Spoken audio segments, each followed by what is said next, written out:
Hello and welcome to another Zach Carnage video. So today I'm going to be talking a bit about Necron destroyers.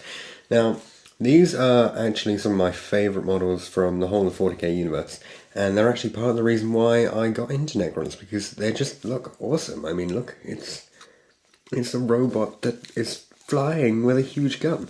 So yeah, the problem is destroyers have become a lot less popular since we moved to the new codex and the new rule edition, because they just seem to be dying a lot. Now, they do have some bonuses, so I'm going to go through the main things first. First of all, they're essentially Space Marines with boosted toughness for a start, because they're all, they're a fast attack choice. And weapon skill 4, BS 4, strength 4, but they've got toughness of 5, down to that initiative 2 obviously because they're Necrons.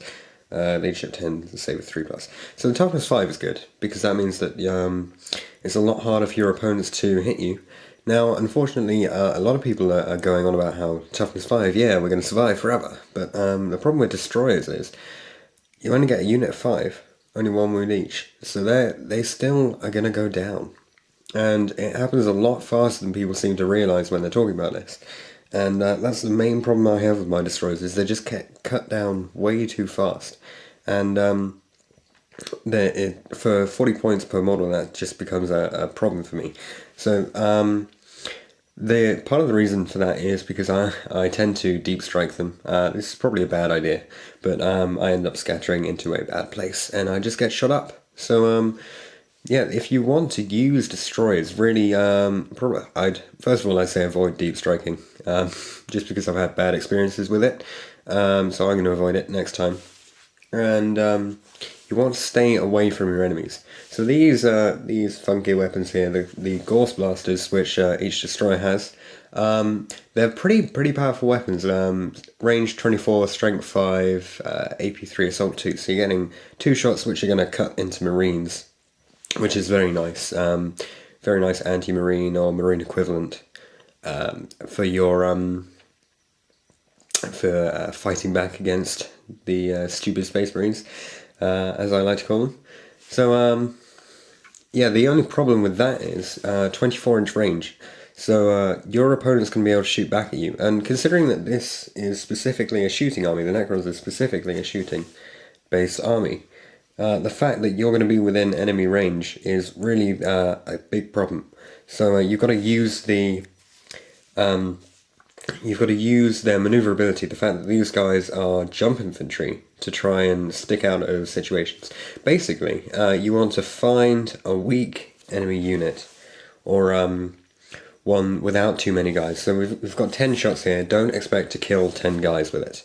Say, go after a squad of 5 or 6, and then you're definitely going to do a serious amount of damage, probably making them run away.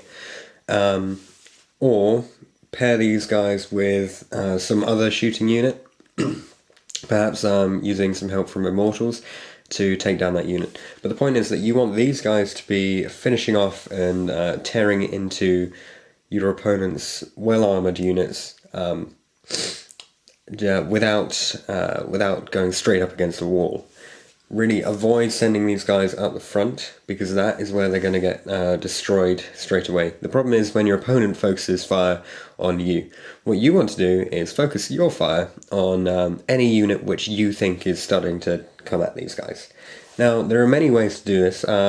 Obviously, you want to support them with some other sort of unit. Now, you might choose to do this with some heavy destroyers. I do really like the heavy destroyer models.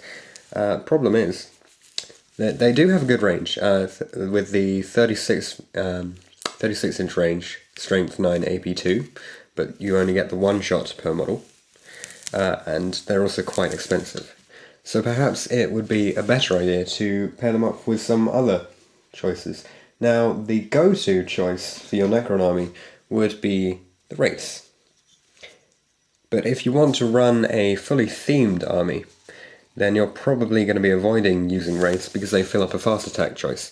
And as destroyers are fast attack, perhaps you want to go 3 squads of 5 destroyers. If you've got that many models, I mean, I've only got the 5 here and 3 heavy destroyers. And then my good old Destroyer Lord, who is great in every way.